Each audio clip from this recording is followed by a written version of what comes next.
love your culottes. Where'd you get them? Was the question that stopped me in my tracks. I had no idea what culottes were, and I was wearing jeans. That moment was awkward, funny, and surprisingly enough, very eye-opening. Hi, I'm Andrea Lawson. I'm from Pontiac, Michigan, and I'm studying radiological technology. I chose that field because it's a mix of science, tech, and helping people, especially from behind the scenes, which is more my forte.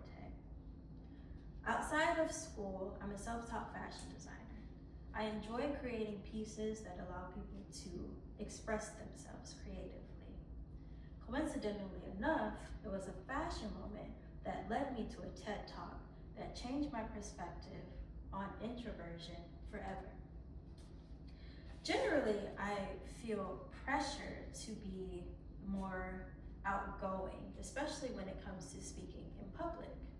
But it just doesn't feel natural to me, and it never has. When I watched Susan Cain's TED Talk, she spoke about the strengths of introverts, being creative and deep thinkers and active listeners. She also mentioned how this year was her year of speaking dangerously, which really spoke to me. The Coulettes moment was a moment that reminded me how much I keep my thoughts to myself.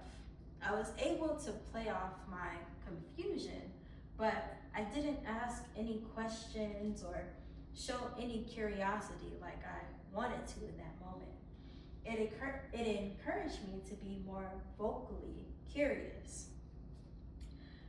Now I share more intention with my thoughts, not to be the loudest in the room, but to be more present and engaged. It also helps me feel more confident and connect with the new people that I meet. It made me realize that growth doesn't always come from a comfortable place. Sometimes it comes from a curious place, and sometimes you have to intentionally step into the awkward moments.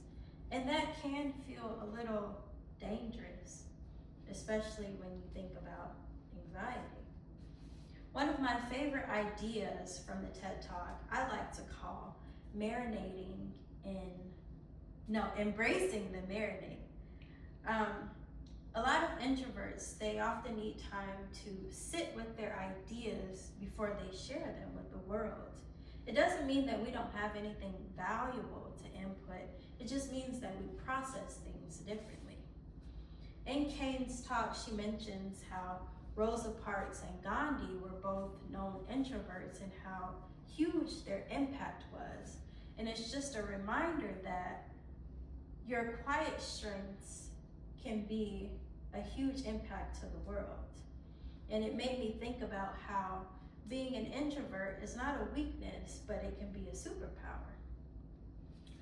So yeah, a fashion mix-up led me to a TED Talk that changed my perspective on, how to grow as a speaker and a communicator.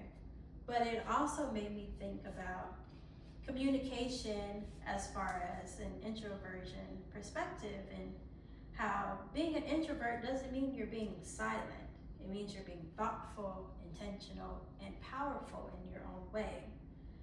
You don't have to be an introvert to lead with this, but I would like you to. Appreciate quiet leadership, be curious out loud, and give people time to marinate their ideas before they share them with you. Thank you for listening. Oh, that was the best one. That was. Even the word choices that you switched, the periods and all that, that was the best one. And that one was 4 minutes.